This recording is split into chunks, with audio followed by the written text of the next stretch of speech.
Alegría y paz, amigos, hermanos en Cristo Jesús. Bienvenidos a su programa de oratorio virtual en el segmento La Paz con ustedes. Bien, continuando con el tiempo de espera de Jesucristo a nuestras vidas, sobre todo en su segunda venida y todos los días a través de su palabra, pues vamos a dar la bienvenida a dos mujeres, las dos madres, abuelas, esposas, con quienes hablaremos, conversaremos acerca de la Virgen María Madre. Madre en cada una de las mujeres que en este mundo poblamos la tierra. Muchas gracias, Irene, Nelda, por aceptar nuestra invitación.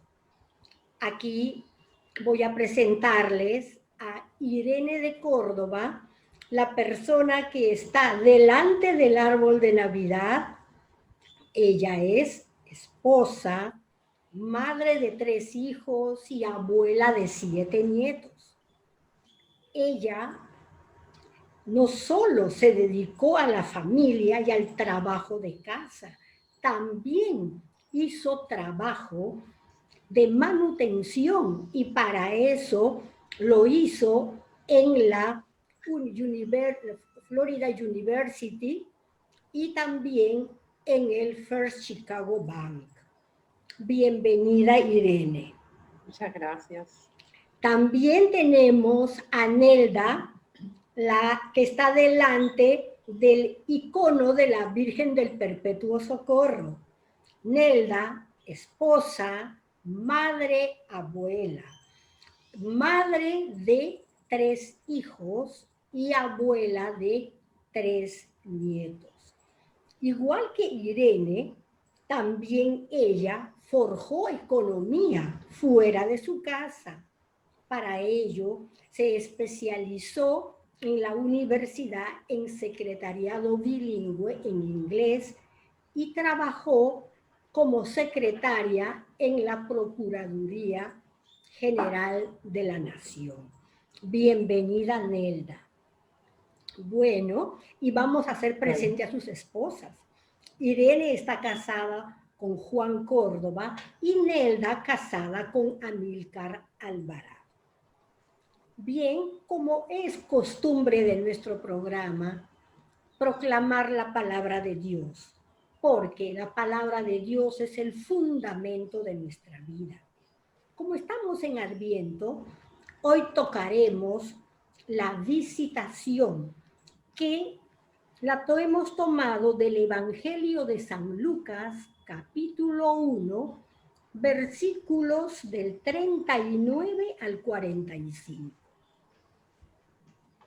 En aquellos días se levantó María y se fue con prontitud a la región montañosa, a una ciudad de Judá. Entró en casa de Zacarías y saludó a Isabel. Y sucedió que, en cuanto oyó Isabel el saludo de María, saltó de gozo el niño en su seno, e Isabel quedó llena de Espíritu Santo. Y exclamando con gran voz, dijo: bendita tú entre las mujeres, y bendito el fruto de tu seno. Y ¿de dónde a mí que la madre de mi Señor venga a mí? Porque apenas llegó a mis oídos la voz de tu saludo, saltó de gozo el niño en mi seno. Feliz la que ha creído que se cumplirán las cosas que le fueron dichas de parte del Señor. Palabra del Señor. Gloria a ti, Señor Señor Jesús. Jesús. Bien, pues con este fundamento de la palabra de Dios que ya pinta muchas actitudes de la Virgen María, pues empezamos a conversar con Irene y con Nelda. Bien, bien sabemos que pues María era una mujer de pueblo, no ni siquiera de un gran pueblo, sino de un villorio, un muy pobre en la época de la dominación romana a los judíos, porque los judíos los invadieron, pero no con la finalidad de desarrollarlos económicamente, socialmente, no, sino simplemente de utilizar el territorio judío para que pasaran sus huestes y sus barcos en esa expansión territorial que era su meta. Y por lo tanto también de recaudar impuestos. Pero efectivamente el pueblo pues no les importaba. Y en esas circunstancias pues vivió María, una muchachita pues muy parecida a nuestras mujeres de los campos, porque Israel era campo, ovejas, cabras, agricultura, sobre todo del trigo y la cebada. Entonces, eso es lo que conocemos de María, su movimiento que nos podemos imaginar. Y después de la visitación de María, pues ella da su sí y no sabemos nada más, porque nos hace notar que María lo guardó muy silenciosamente y no se lo contó a nadie, porque era una mujer muy contemplativa, por lo tanto muy reservada, y vivía bajo el mandato de Dios. Su mandato era su voluntad. Y hoy nos dice que María se levanta, es decir, María ya estaba gestando de 3 meses a Jesús. O sea que María, cuando ella se entera en ese instante de su concepción que Isabel ya lleva 6 meses, ¿ok? No es que María se arrebata y sale a tientas y ciegas, no. María vemos que es una mujer de razonamiento, una mujer de lógica, una mujer de procesos. Y entonces al enterarse, pues supongo que pues su mamá y su papá y sus hermanos se enteran de que Isabel está esperando bebé. Y entonces todo lo planifican y porque María decide ir a estar con ella para atenderla durante su gestación y el parto y posiblemente llevarle algunos regalos de parte de la familia. Y María no tenía dinero, por lo tanto ni siquiera tenía para alquilar un burro, un asnito. No, María posiblemente lleva esa canasta con ella y empieza su marcha a pie. Sabemos que Zacarías vivía detrás de la montaña de Judá. ¿Y qué es una montaña? Pues un suelo, un camino de subidas y bajadas. Por lo tanto, a María le ha debido costar varios días llegar a la casa de Isabel. Tocando este punto de esta María, cuando una mujer en estos días sabe que está gestando, pues, ¿cómo recibe esa noticia? Cuéntenme, Ustedes nárrennos inclusive de sus propias experiencias. ¿Cómo fue ese saber? Estoy gestando un bebé. Bueno, ese es como la anunciación que nos las dio propiamente, nos lo da Dios a través de un médico. Así mismo. Y el doctor, cuando, bueno, yo fui la primera vez, en mi primer embarazo, y ay, doctor, yo me siento mal, yo tengo unos malestares. Y bueno, vamos a hacer la prueba y ahí estaba que estaba encargando un bebé. Es un momento de mucha felicidad, ¿verdad? Y yo había ido sola, entonces después compartir la noticia con mi esposo y con el resto de la familia. Y toda la familia se alegra porque cuando viene un bebé, ¡ay, qué alegría! Todo el mundo, hasta los vecinos se alegran. Entonces, sí, es un momento sublime, diría yo, en la vida de una mujer, cuando sabe que está gestando. Sí, Y bueno, siempre también el miedecillo de qué va a pasar, cómo va a ser esto. Yo pensaba, y me voy a seguir sintiendo así, es terrible, ¿no? O sea, porque sí me daban pues malestares. Pero bueno, ahí se van arreglando las cosas con una medicinita, con un té, y se va haciendo la carga más ligera, ¿verdad? Sí, como tú has tocado un punto muy importante y que posiblemente Nelda puede contestar o tú, como gustes. Hablas del malestar. Es un malestar propio del cuerpo porque está gestando otro cuerpo. Y ese malestar, tú dices, causa el miedecito.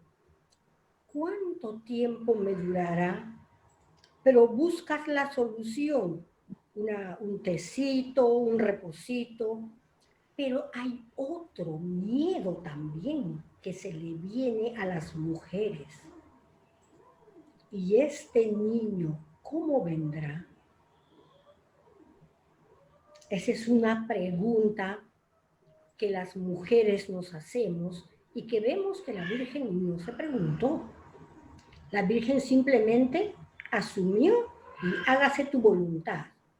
Sí, pero vamos a ir a esta mujer. ¿Y qué después ustedes le pueden decir a esa mujer que después, cada una, después de habernos respondido a esa pregunta, que no fue una cosita de un día para otro, inclusive la preguntamos al médico, a la enfermera, a nuestros parientes, a otras mujeres que han tenido más hijos? ¿Cómo será este bebé? Mira, yo me voy primero a tomar un momentito para ver el aspecto de la anunciación a María. Y allí, en ese aspecto, yo puedo ver dos momentos que para mí me llaman mucho la atención. El primer momento, cuando María recibe la noticia de parte del ángel, a la vez le comunica que Isabel también está esperando un hijo, le comunica dos noticias.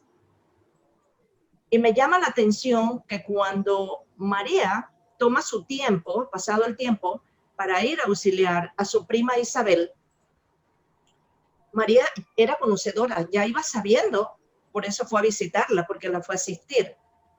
Isabel no lo sabía. Isabel no sabía que María estaba embarazada. Isabel se dio cuenta en el momento en el que al escuchar la voz sintió el salto del niño de gozo. Y allí es donde ella entonces le clama de bienvenida la madre de mi Señor. Entonces ahí me llama la atención la actuación del Espíritu Santo. el Espíritu Santo estaba actuando en estas mujeres porque eran mujeres de oración, mujeres de una espiritualidad profunda. Y por eso estaban como receptáculos que podían, como las antenitas, recibir inmediatamente el anuncio o el trato que había con el Espíritu Santo. Ok, eso hasta allí, porque más adelante nos vamos a referir a otra situación. Para María, el anuncio fue de sorpresa. Recordemos que eso estaba anunciado en Isaías, ¿verdad? En el Antiguo Testamento. Pero ella en ese momento ella no estaba preparada ella creía que ella era la que iba a ser, la que iba a ser la madre del Altísimo. Entonces, obvio es que cuando le dan el anuncio, ella se va a sentir sorprendida. Más no miedo, que es un aspecto acá humano que sí voy a hablar también después, en el aspecto personal mío. Ella se sorprende, pero el ángel le dice, no temas. El temor es otra cosa. No temas. Entonces allí en ese momento, ella, al recibir esa noticia, inmediatamente la noticia la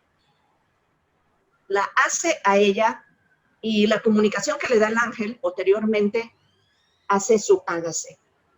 ¿Por qué hace su hágase? Porque una persona entregada lo que hace es hacer una obediencia. No sé lo que vendrá después, pero esto viene de Dios y se acabó. Yo hago mi hágase, yo hago mi obediencia y yo sigo adelante. Nelda, acaba de tomar un punto muy importante, la obediencia. Y también haces un punto importante en la presencia del Espíritu Santo. Todos somos hijos de Dios. Todos somos criaturas de Dios. Entonces, al momento de la concepción, en esa madre, en ese niño, está el Espíritu Santo actuando. Sea esa madre no orante o sea esa madre orante. En todo está el Espíritu Santo.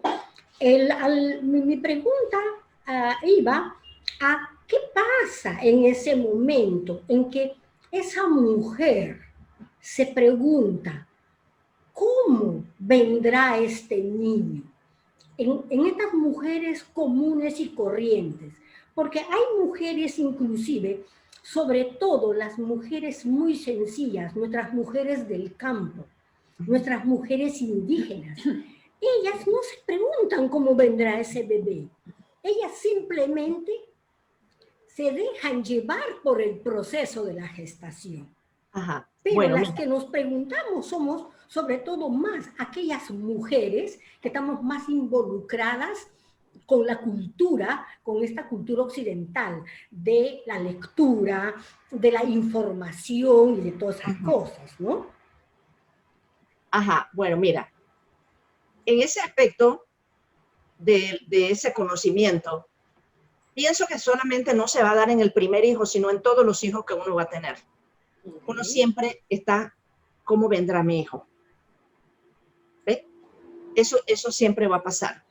El asunto que voy a tratar ahora, después de esto, es, Irene expuso su experiencia. Y mira que mi experiencia es totalmente diferente. Como mi embarazo, mi primer embarazo, fue para mí una sorpresa, ¿ve? Porque fue algo que no fue bajo un matrimonio. ¿Qué sucede allí? El embarazo entonces más bien es como un susto, un miedo. ¿Cómo se lo digo a mi papá? ¿cómo va a aceptar mi papá y mi mamá esto? Y este es el típico ejemplo también de muchas personas, de muchas muchachas que les pasa eso. ¿Cómo yo se los voy a hacer saber? ¿Qué va a decir la comunidad alrededor cuando me vea crecer el fruto de mis entrañas que va creciendo? ¿Cómo lo va a aceptar? No cómo lo va a aceptar, o mejor dicho, sí, porque también los familiares, el entorno que está a mi alrededor. Esa es una confusión muy grande, es un susto muy grande, es una incertidumbre muy grande. ¿Ves? Nelda, ese punto, mira, qué Ajá. bueno que lo hayas tocado, porque eso lo íbamos a tocar un poco más adelante, pero ya que lo tocaste, y al contrario, te agradezco muchísimo esa apertura tuya, ¿no? Ajá. Porque hoy en día eso es casi la norma en todas las sociedades. Ajá. ¿Ok? Y entonces, Nelda, me gustaría ahora, desde tu experiencia, ¿qué le dirías tú a esa mujer, sobre todo jovencita, que está llevando ese fruto? ¿Y qué le dirías a papá y mamá en el trato a esa hija? Exacto. Hay algo muy importante dentro de esto, y es que ese fruto que yo estaba llevando en mis entrañas era un fruto producto del amor, de un amor muy inocente. Y lo puedo decir así, un amor muy inocente, un amor de que las campanitas, la brisa y de todo sonaba. Por consiguiente, cuando ese fruto mío, ese bebé que estaba en gestación, comenzaba ya a tocar y a sentirse, es un algo muy hermoso, porque en el momento te sientes como tú eres capaz de estar procreando una criatura, cómo tú te haces partícipe de esta creación, por decir de la creación divina. ¿Ve? En ese momento pasan todas, o sea, unas cosas con otras, unas las incertidumbres con otras cosas, todo se va llevando de esa manera. Jamás a lo que tú preguntas de los padres. Claro, tenía un padre muy recto, un padre que hasta representaba a la comunidad. Era muy, muy, muy difícil. Era como si hubiera sido un pastor de la comunidad. Y lo que sí te digo es el apoyo. Mi madre, como la Virgen, que no entendía nada, porque mi madre era una mujer como un ser como muy sencillo, como muy humilde. Mi madre nunca tuvo un reproche para mí. Y cuando yo fui a dar a luz, lo que yo llevaba en mi canastilla, por decir canastilla, que era una maleta, fue hecho con sus manos, tejido con sus manos. ¿Ve?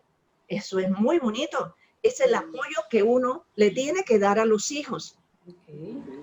¿Por qué? Porque el hijo o la hija, cuando comete, por decir, si comete un error, algo tuvo que haber pasado en esa formación para que él o la niña en este caso, o la joven, no supiera cómo manejar cierta situación. Recordemos, y lo digo para que lo escuchen las chicas y lo escuchen los padres, que cuando se cría una criatura, un niño, la familia, es muy importante la confianza que los padres le den a los niños, pase lo que pase y sea lo que sea. Porque el miedo o el temor hace que se cometan muchos errores y que en un momento tú no lo afrontes, tú no lo digas y vas dejando que el tiempo pase y después las otras personas o las otras personas te quieran manipular. Y aquí lo importante es la confianza que el padre y la madre le dé a la hija, como para que fue la confianza que yo le transmití a los míos. Y les dije, pase lo que pase, sea lo que sea, bueno o malo, papá y mamá lo deben saber. Porque Bien, los únicos cierto, que lo van que, a defender en la vida son sus padres. Y nosotros estaremos con ustedes en todos los momentos. lo que Eso tú es dices es sumamente muy importante de esa confianza, porque la confianza significa apoyo, significa contención, y ahí se está expresando el amor realmente, el amor activo, no el amor de palabras. Ajá. Esto, tu experiencia del nacimiento, cuando tu madre hace el ajuar de tu bebecito con sus manos, me recuerda mucho al nacimiento de Jesús. María tuvo que irse con José a Belén porque José era de Judá y entonces iban a empadronarse cada uno de acuerdo a su tribu. Y lógico, ellos parece que no tienen allá parientes. Entonces tienen que llegar a las hospederías y cuando ellos llegan no hay hospedería. José busca y se da cuenta que hay un establo. ¿Qué hacen con el establo? Jesús mira lo que es un establo. Y posiblemente en ese momento los animales ni estaban. Entonces, ¿qué hace María? ¿Y qué hace José? Tienen que limpiar ese establo, ponerlo lo más acogedoramente posible porque ya el bebé está en camino. Y eso es lo que a mí en estos momentos me hace pensar, ¿qué pasa con esos papás que rechazan a esas criaturas? Están tocando la puerta y no les abren. Ni la tía, ni el hermano mayor, es un rechazo total. Entonces, allí vienen situaciones muy amargas. Uno puede ser el aborto, otro puede ser el suicidio, otro puede ser si se le prende el foquito de ir a una casa de acogida de estas que tenemos de las monjitas y allí quizás dar en adopción a ese bebé. Pero ¿cómo queda esa mujer después de todo este proceso? ¿No? Pero entonces lo más lindo es que es ese limpiar el establo, lo que hizo tu madre, tejer, bordar, coser el ajuar del bebé. O sea, ya estamos hablando, pues lo que es un nacimiento en alegría y un nacimiento en rechazo, ¿no? Porque gracias a Dios siempre alguien va a dar posada a esa mujer gestante y sobre todo muy jovencita. Yendo ahora a otro punto, que es mucho de las mamás, María y José, muy cumplidores de la ley de Moisés, pues era varoncito y tenían que llevar a circuncidarlo a los 8 días y María tenía que pasar por su proceso de purificación. Entonces, dicen, vamos al templo y allí se encuentran con el sacerdote, se me fue el nombre del sacerdote, Simeón, y se encuentran con Ana.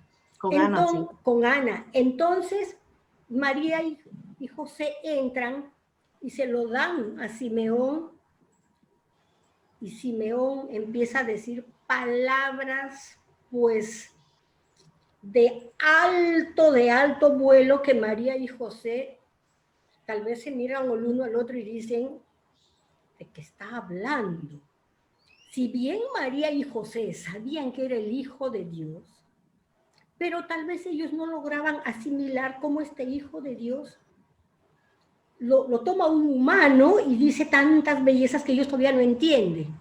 Y algo muy duro que le dice a María,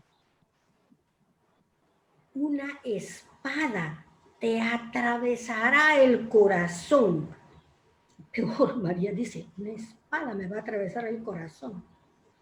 Entonces, ¿qué pasa cuando una mujer tiene a su bebé tan pequeñito y antes de llevarlo inclusive al bautismo, ¿no?, lo preparan? ¿Cómo es esa llegada del bebé al santo bautismo? Nárrenos la experiencia de ustedes. ¿Qué es el centro realmente en ese sacramento? Irene, no sé si quieres decir algo. Bueno, otro momento me toca decir de mucha alegría, ¿verdad? Y yo a partir del nacimiento de los niños, o sea, desde el momento en que nacían y todavía en esa cama de parto, pensaba en el Señor, en la Virgen, los dedicaba, porque las noticias no habían venido. Ustedes saben, está uno medio turulato después que uno pare, pero el pensamiento está ahí. Uno está medio, pero uno piensa, ¿qué será de este niño? ¿Cómo cómo habrá nacido? Y uno hasta dice, díganme cómo está completo, ¿verdad? Pero siempre hay esa preparación, o en mi caso siempre había esa preparación espiritual, con cierta reserva, pero con entrega. ¿Qué me van a decir? Por ejemplo, uno de los míos tardó mucho en respirar, no lloraba. Y yo vi a la criatura, porque el doctor la levantó, y yo lo veo totalmente blanco, era blanco como un papel, y no lloraba. Y viene esa invocación, Dios mío, auxílianos, que este niño llore, ¿qué pasa? ¿Verdad? Bueno, siempre tuvimos ese cuidado de tratar que el bautismo fuera muy próximo al nacimiento, lo más próximo posible. No siempre se logró por diferentes motivos. Con la primera y la última sí, pero el del medio, ahí tardamos un año. Y es muy importante entregar ese hijo al Señor, ponerlo en sus manos, porque en todo ese periodo surgen muchas dudas.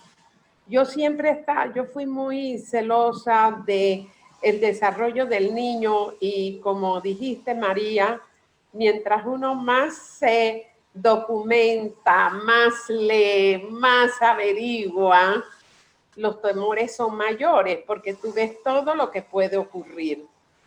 Entonces, aquello que te daban, no sé, ahora una cartilla que te decían, al mes tiene que hacer tales cosas, a los 2 meses tales, y mientras todo eso se da, y si tú ves que hay algún que está tardando en llegar, por ejemplo, que el niño sostenga la cabeza, ya está uno pensando, ay, Dios mío. Entonces, para mí fue ese, y por decirlo así, ese primer año, muy tenso, siempre buscando el amparo y la misericordia de Dios para que todo se diera.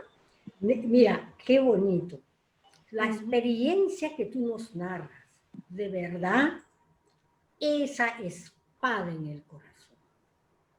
Sí. Desde el primer momento en que tú dices, ¿cómo habrá venido ese niño? Y luego con la experiencia que nos narras del bebé que tienes, todavía más, este bebé no mueve la cabeza, como ha dicho el doctor, este bebé todavía no levanta la manito de esta manera, pero estabas ahí. Sonríe. Exacto. ¿Sabes qué? Un dato. Si el niño es muy rígido, puede tener algo. Y si está muy aguadito, puede tener algo. Entonces está uno como en una observación continua, y en mi caso, en invocar a Dios en todo momento para que no ocurriera nada de lo cual bueno, no quisiéramos, ¿no? Claro, porque tú mismo dices, qué importante es entregar ese niño al Señor. Y creo que esa es una cosa central, no solo de parte de los papás preguntarse y cómo irá este niño con esa estocada terrible en el corazón de la madre, pero también está en las manos de Dios. Qué punto tan importante, ¿no? Que esa es la vida realmente de todos los días de nosotros.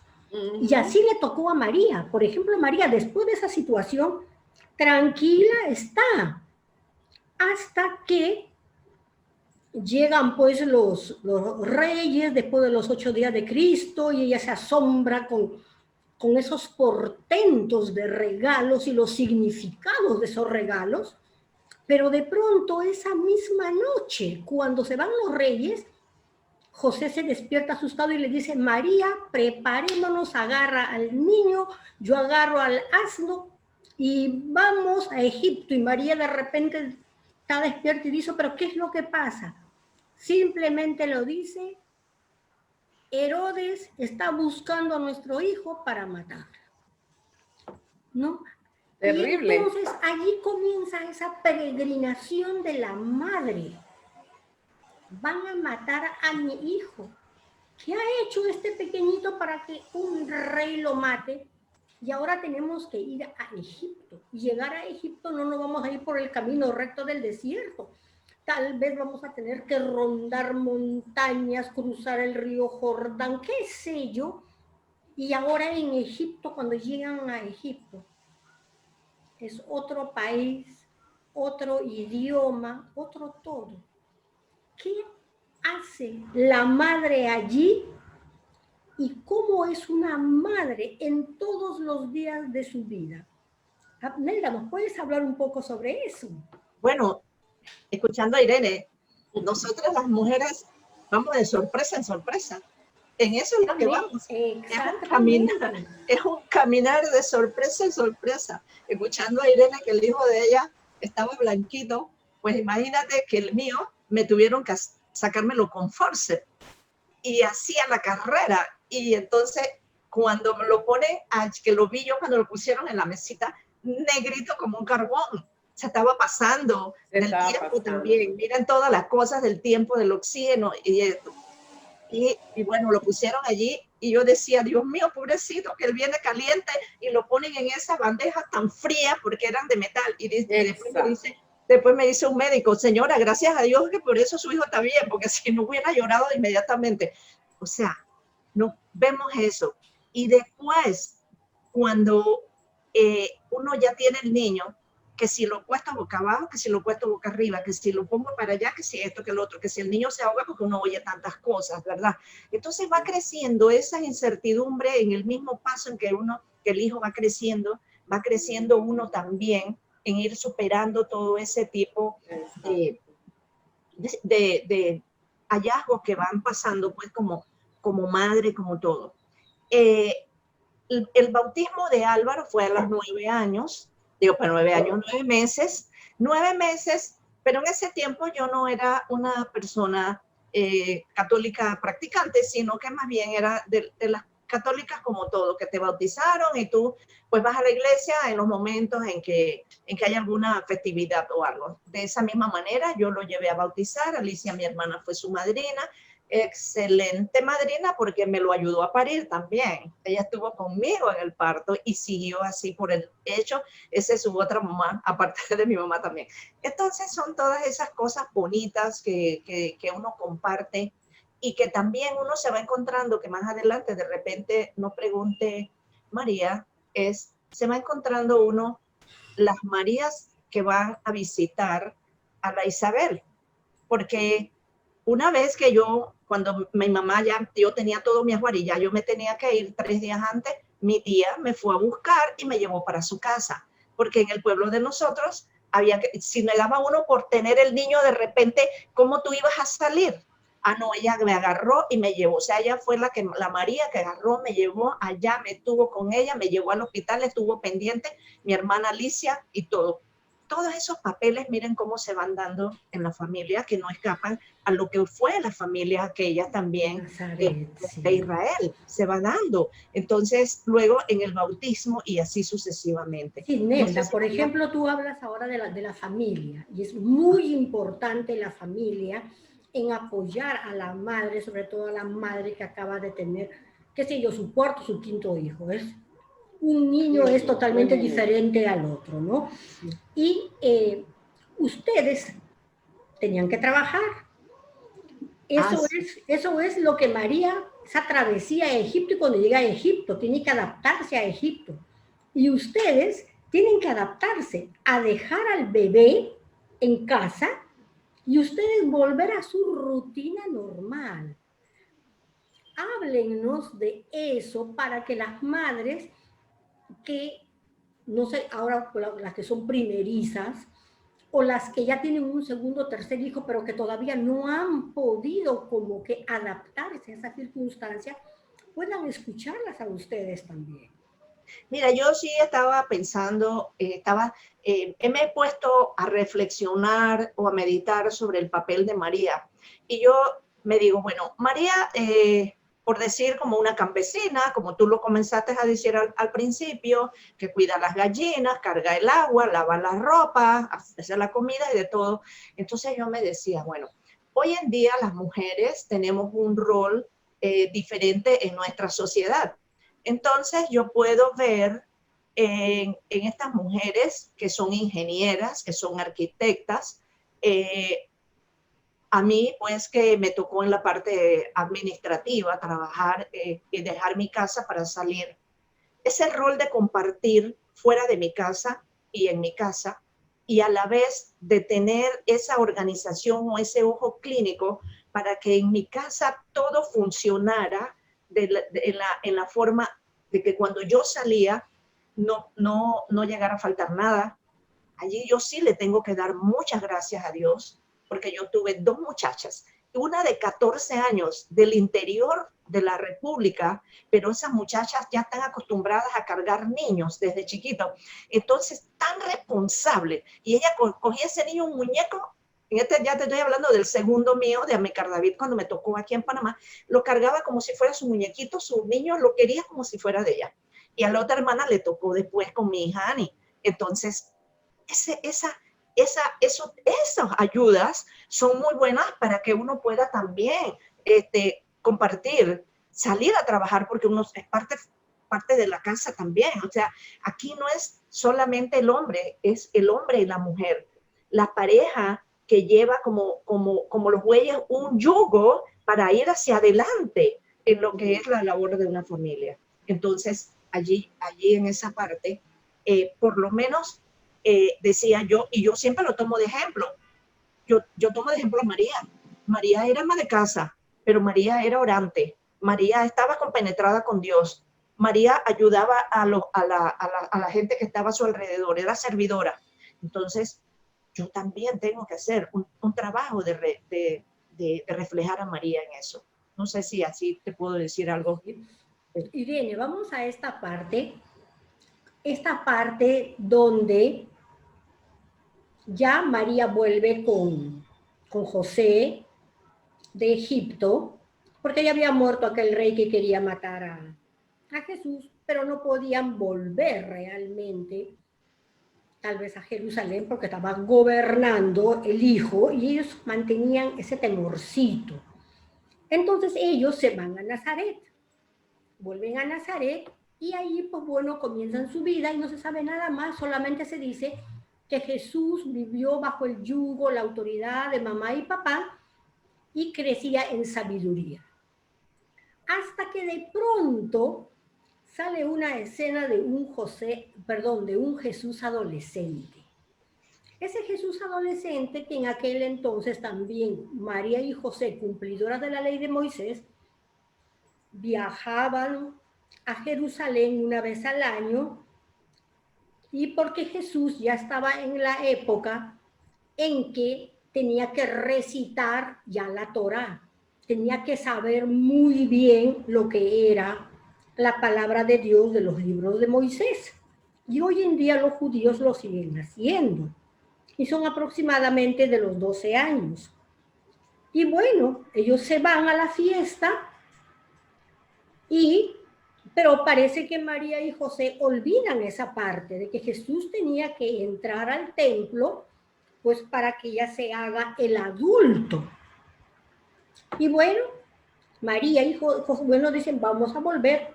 Pero en aquel entonces, pues todos eran considerados hermanos. ¿Por qué? Por ejemplo, si yo vivía en un villorio, el vecino, no importa que no era de mi sangre propia, pero era mi vecino y como era judío, era mi hermano.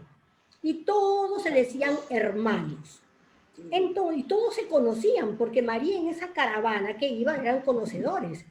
Y de pronto dirá, bueno, tenían un día de camino y dicen, venga, a Jesús no lo ven que vuelve donde ellos, y ellos dicen, bueno, irá con la caravana de fulano, de sultano, de mengano, pero cuando llega la noche se dice, no, algo le dice en el corazón de la madre, algo no anda bien aquí. Y empiezan con José a buscar, a preguntar, y nadie ha visto al querido Jesús. La madre está angustiada igual que José, porque en aquel entonces raptaban a los niños. ¿Para qué? Porque los vendían como esclavos. O sea, daban muy buen dinero y dependiendo de la edad. Y Jesús estaba en muy buena edad de ser vendido. Y María y José retornan a Jerusalén. En la noche, pues, tal vez buscaron en las callejuelas, porque Jerusalén era la capital, era lo mejor que había en Israel. No hay nada, tocan las puertas, no, aquí tu hijo no está. Al día siguiente vamos a las plazas, vamos a los mercados, no está.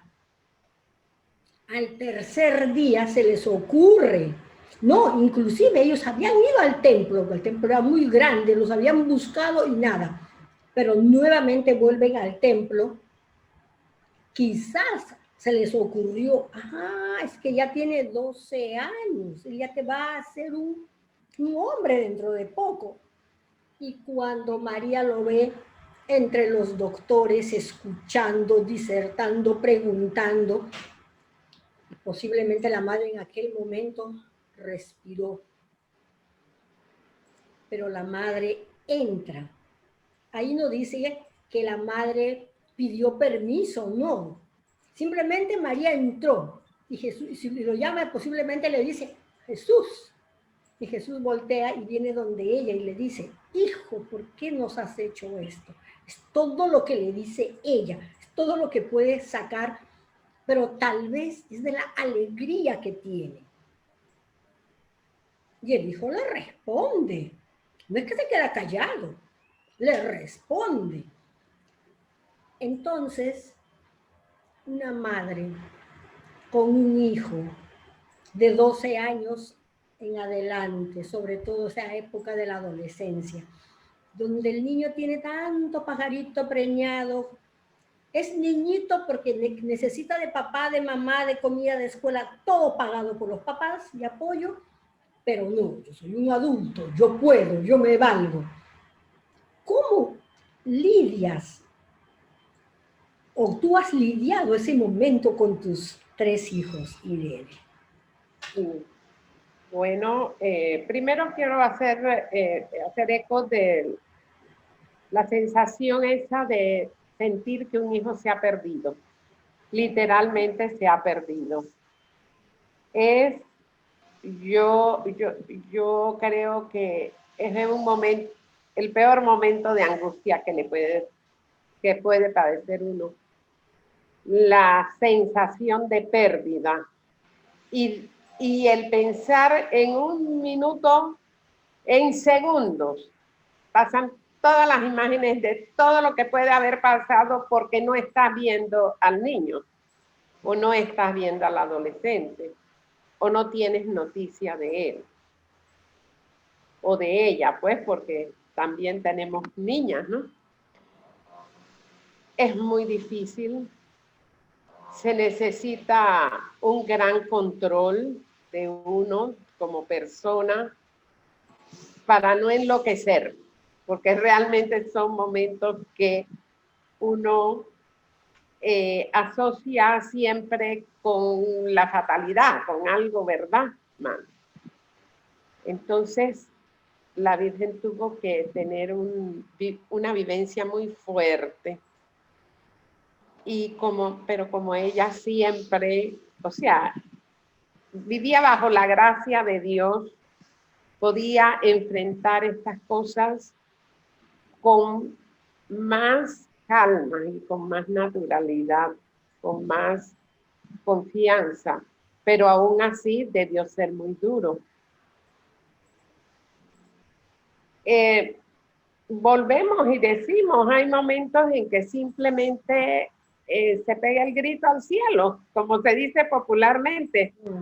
Pegaba yo el grito al cielo.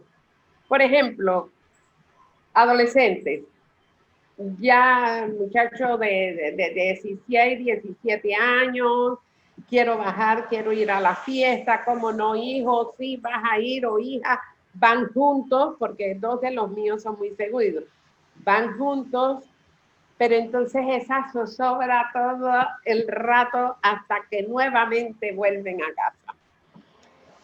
Uno sabe de que perdidos no están, de que en algún momento van a llegar, pero hay esa sensación de si llegarán, aún así. Entonces, sí, yo a las madres lo que siempre les digo es, hay que orar y hay que procurarse la calma antes que todo. Porque a mí me llegó a ocurrir que yo llamara a la policía, porque eran épocas en que no había celulares. Entonces, si tardaban, uno decía, ¿qué habrá pasado? ¿Dónde estará? ¿Habrá algún reporte de accidente? ¿A dónde fue?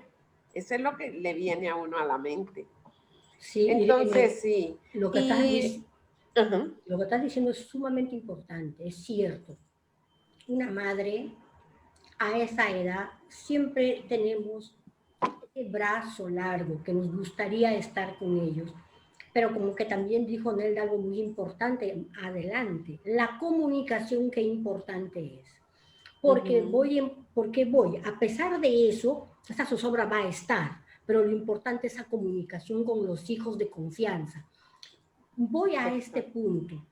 Aquellos hijos de hogares difíciles, donde tal vez mamá es la única que vive con ellos, o mamá y papá no se llevan y es una pelea continua, y un muchacho cansado de eso se ha vuelto pues ya poco tolerante y les responde, les falta el respeto, un buen día abre la puerta, da un portazo y se va para siempre. Wow.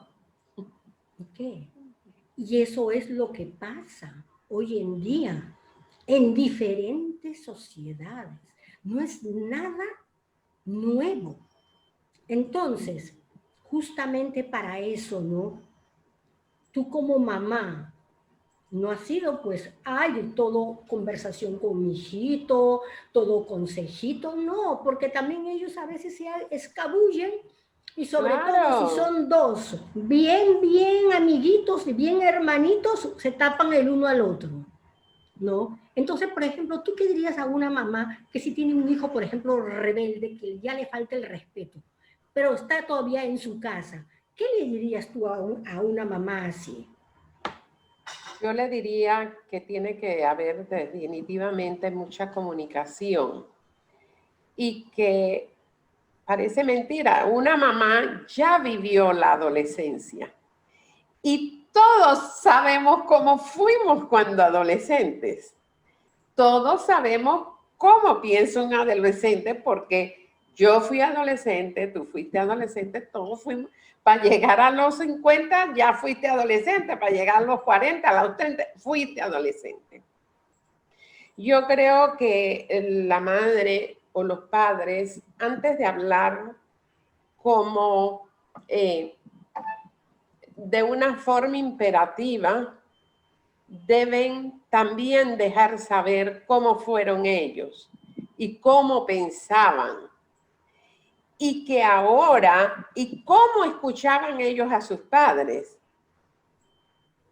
y que hoy día los roles pasaron, pues ya yo no soy adolescente, ya yo sé cómo piensas tu hijo, pero yo sé cómo yo lo sé porque yo pensaba así, pero yo ahora tengo que recordar cómo mi mamá, con qué cariño, con qué ternura, con qué suavidad ella trataba de hacer entender, por ejemplo, a uno, ¿verdad?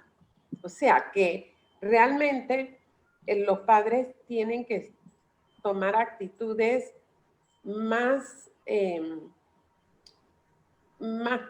más comunicación, de mucha comunicación y en las cuales se identifican también con los tiempos que estamos viviendo y tratan de entender la complejidad del problema, ¿no?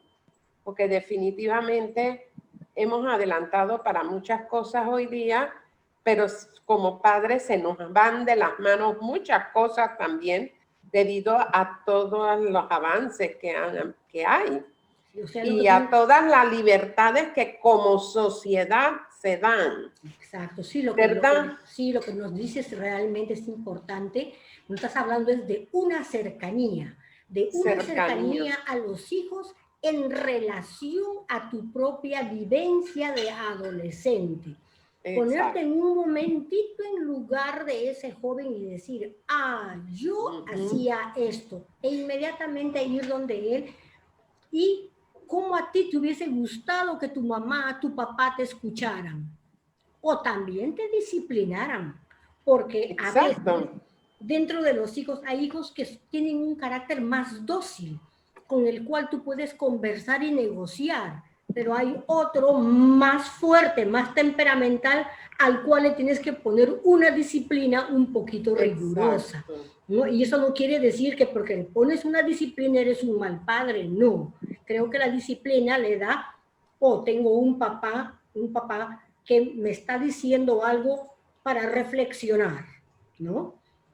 Y siempre trato de hacer el énfasis. Hoy día escucho mucho la tendencia de que los padres dicen, es que hay que ser amigo de los hijos.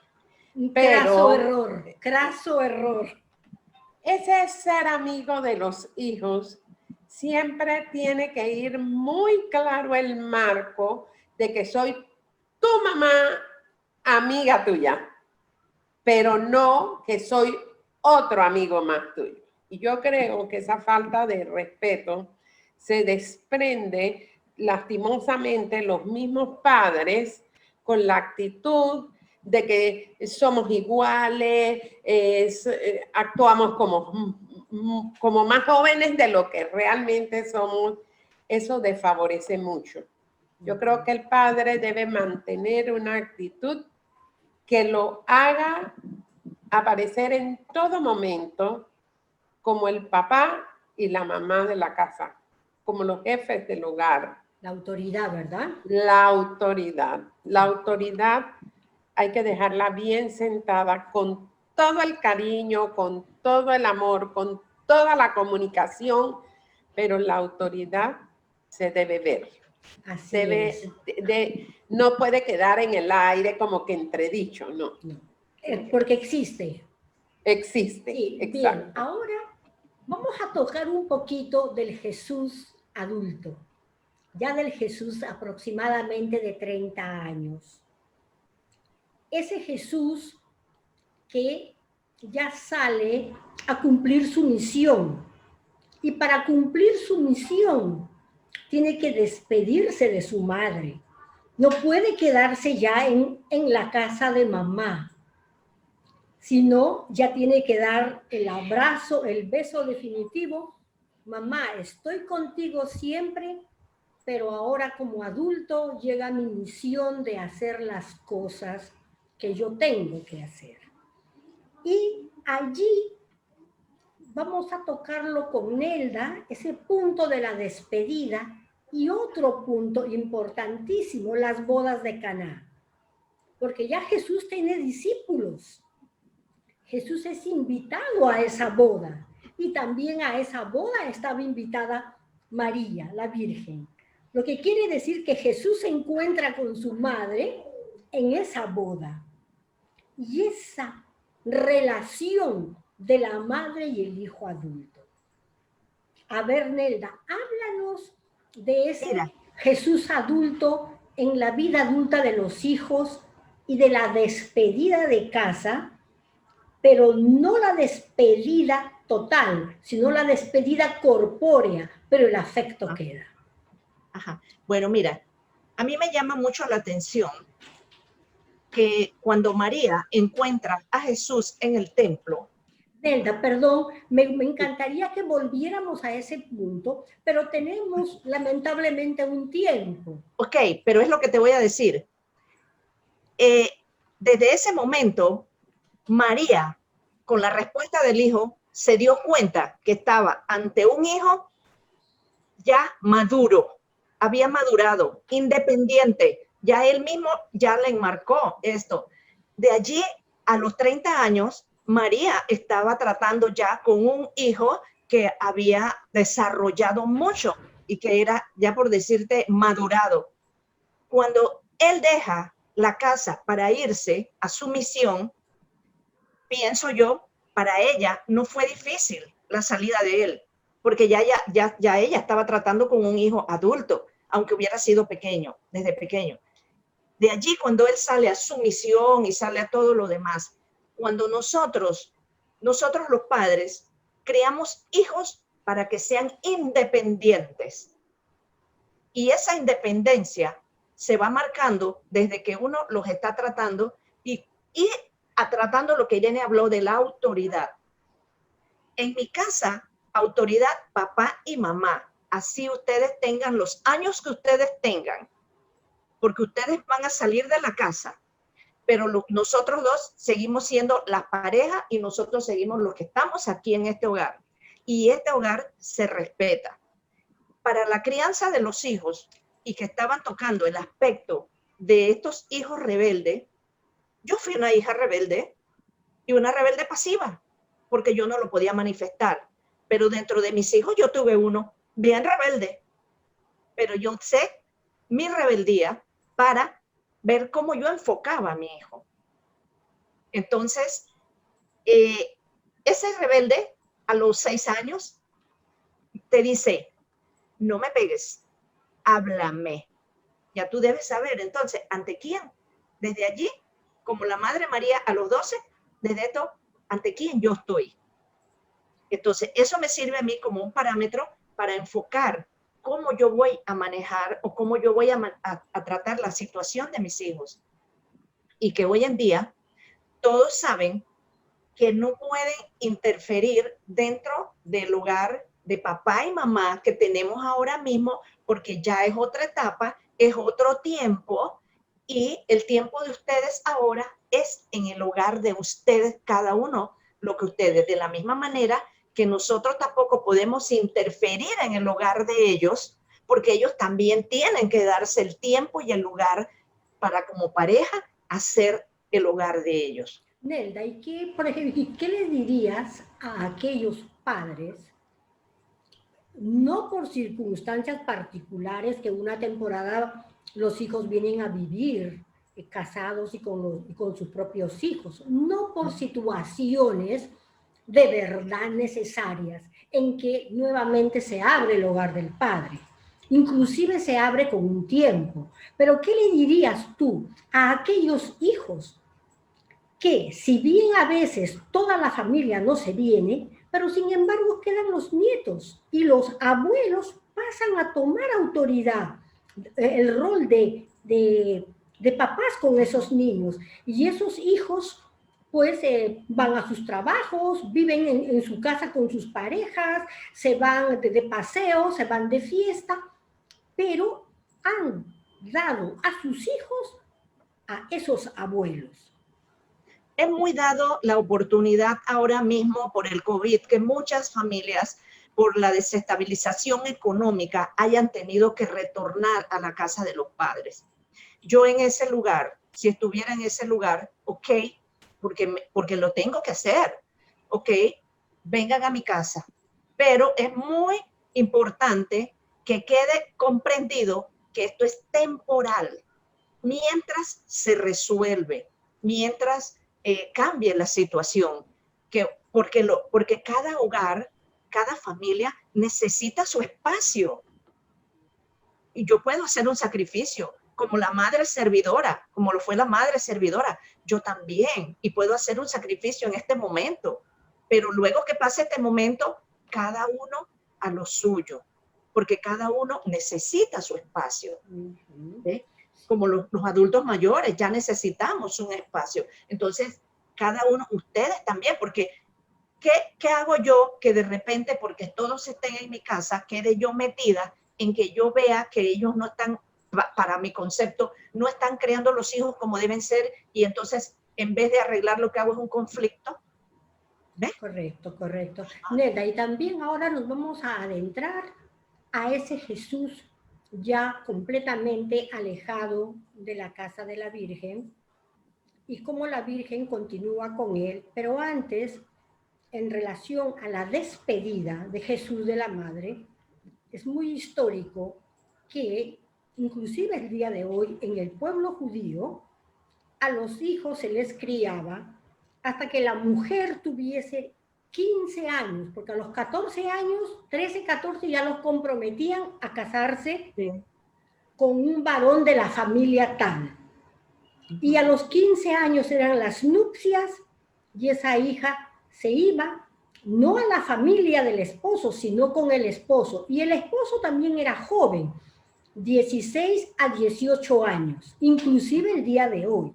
Entonces, había una regla por la cual ya ellos saben hasta los cuántos años los hijos van a vivir allí. Entonces, para la Virgen, eso no era novedoso. Por eso, sabía que Jesús, lo que pasa es que Jesús se demoró mucho en irse, 30 años. Claro. Bien, entonces, desde este punto, pues ya Jesús estaba con su obra mesiánica, ya estaba con su evangelización, y un buen día le llega la noticia a María, a sus parientes y a los vecinos, y le dicen, pues las malas lenguas, tu hijo hace esto, tu hijo hace aquello, tu hijo está loco. Entonces, lógico, María dijo, y posiblemente los parientes obligaron a María, vamos, porque Jesús está loco. Y bueno, María va. Y efectivamente, Jesús está en una casa explicando, y cuando le dicen, oye Jesús, allá afuera está tu madre y tus hermanos. Y Jesús allí responde, mi madre y mis hermanos son aquel que cumplen la voluntad de mi Padre. ¿Ok? O sea, Jesús ya está hablando él como una autoridad. No es que está ofendiendo a su madre, porque al contrario, está ensalzando a su madre porque su madre es una cumplidora al pie de la letra de la voluntad de Dios. ¿No?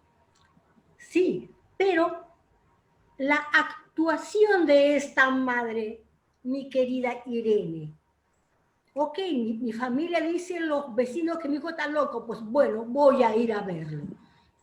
No importa la edad de los hijos, la madre está. Cuéntanos, Irene, en tu experiencia, ¿en qué momentos importantes tú has tenido que estar presente de mamá con tus hijos? Bueno, el tema básico se ha mencionado antes, pues las madres que trabajan o que inclusive tienen que hacer viajes por trabajo, y las que trabajan en el momento en que no quedan empleadas en la casa. Y bueno, yo he tenido todo este tipo de experiencias. Sí me he movilizado a ayudar a una hija, por ejemplo, ¿verdad? Me he movilizado porque realmente el apoyo se requería. Y siempre lo hice con mucho gusto, con mucho entusiasmo, era mucho más joven y uno tiene todas las energías, ¿verdad? Y también me ha tocado recibir en casa. Yo creo que volvemos al tema de la autoridad. Hay que tenerla muy clara. Porque si yo me movilizo una casa, allá hay un esquema, una forma de trabajar, una forma de asear, de lavar, estilo de comida, forma de atender a los niños. Pero cuando vienen a mi casa, aquí hay una forma de hacer las cosas. Y casualmente en estos días mi hija menor quedaron en el edificio sin gas, entonces no había forma de usar la secadora. Entonces ella trajo cosas acá y acá se lavaron, ella estuvo aquí y hubo otras que ya ella se había ido y todavía había ropa por terminar de lavar. Y yo ahí me quedé, bueno, viendo, yo le decía, es que tenemos que separar tal ropa de tal otra. Ay, no, mamá, aquí nosotros todo esto lo ponemos juntos. Es una tontería, pero miren, en una tontería hay una diferencia tremenda. Entonces, yo creo que en esto es muy importante la prudencia, por un lado, ser prudente. Si uno llega a la casa del hijo, de la hija, uno debe ser muy prudente, observar y tratar de amoldarse a lo que hay allí y ayudar desde ese,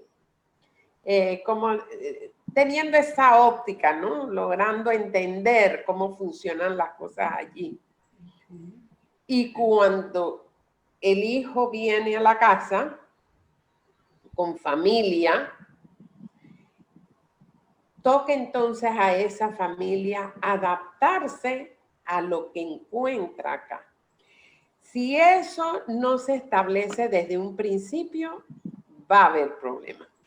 Porque definitivamente, así como decimos que cada cabeza es un mundo, cada familia funciona de forma diferente. Y no es ni siquiera en cosas mayores. Puede ser en la forma en que cocinan o se lava. O si les gusta comenzar el día con X oficio o hay que comenzar con otro. Entonces, ese es el aporte que yo haría, ¿verdad? Que siempre hay que ser prudente y observar y tener mucho respeto. Sí. Mucho respeto. Sí, ahora viene un punto culmen en la vida de María. Prácticamente es el pico de la montaña, lo más alto, lo más doloroso, pero también la misma gloria de Dios. Jesucristo, pues lo dicen los evangelios, que llegó el Pesaj, o sea, la noche de comer el cordero en la época de los judíos, y todo el pueblo se prepara como lo establecía la ley de Moisés. Y en los evangelios está muy claro que Jesús le dice a sus discípulos, vayan porque esta noche vamos a celebrar en tal casa y de tal manera. En ningún momento involucró al grupo de mujeres que lo acompañaban, en ningún momento, ni tampoco a su madre. Lo que nos narra y nos quiere decir esto es que no hubo una sola mujer aquella noche en la cena pascual, sino solamente estaba Jesús y sus 12 discípulos, porque ya venía el culmen de su evangelización. O sea, ustedes y yo, ni su madre estaba. Entonces, esa noche, pues, de la última cena, la Eucaristía, la noche realmente del gran amor y también ya de la entrega que Jesús va a hacer de su vida. A María se la ve realmente en el momento culmen. No hay ningún pasaje que narre dónde está María. Solamente la ponen al pie de la cruz. Y al lado a San Juan, al apóstol querido de Jesús. Y en ese momento culmen, el momento más doloroso, en el momento que no hay explicación humana, realmente, porque es una explicación de Dios, el reinado de Jesucristo. Dice la palabra, no hay momento más elevado y sublime que el momento de Jesús en la cruz, reinando desde la cruz. Y luego María al pie de la cruz.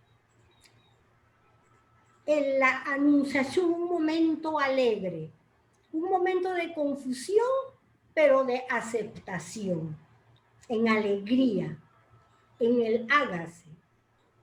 Pero este momento es completamente inexplicable, humanamente hablando, un momento de sumo dolor, un momento de una emoción, de emociones encontradas. Y María está allí realmente con lo que tal vez ella recordó. Este es el momento en que el buen Simeón me dijo, una espada te atravesará el corazón.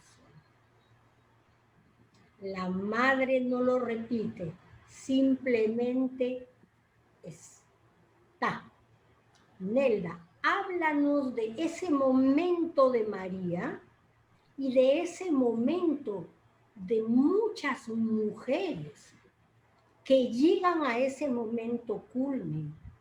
¿Cómo pasaron ese momento? ¿De dónde se aferran? ¿Cómo termina ese momento? Ok, María. Mira, no hay un fin sin un inicio. La madre, para mi concepto, fue discípula del Señor desde el primer momento. Y todos los momentos que fue atravesando fue su discípula. Y llegó como discípula hasta el final al pie de la cruz. Su fiel discípula. Recordando que los hombres, solo Juan llegó con María. Los demás salieron huyendo por el miedo o lo que fuera. Ella fue la discípula fiel. Entonces, hasta el final, el cierre de ella. Es más, en ese pedacito que estabas diciendo, cuando ya él está en sus prédicas y llegan y le dicen, tu madre y tus hermanos te están buscando, y él dice, mi madre y mis hermanos son ustedes, son todos. ¿Por qué? Porque ya ella no era la mamá, ella era la discípula. Para mi concepto, era su discípula. Entonces esto es un estado muy profundo en el que mucha gente quizás no puede entender esto de que la mamá, lo otro no, discípula. Entonces se fue hasta el final con su hijo, su misión de madre terminó con la misión de su hijo. Y ella fue la que lo llevó conjuntamente, lo acompañó en su misión hasta el final, hasta realizar la misión completa. ¿Ve?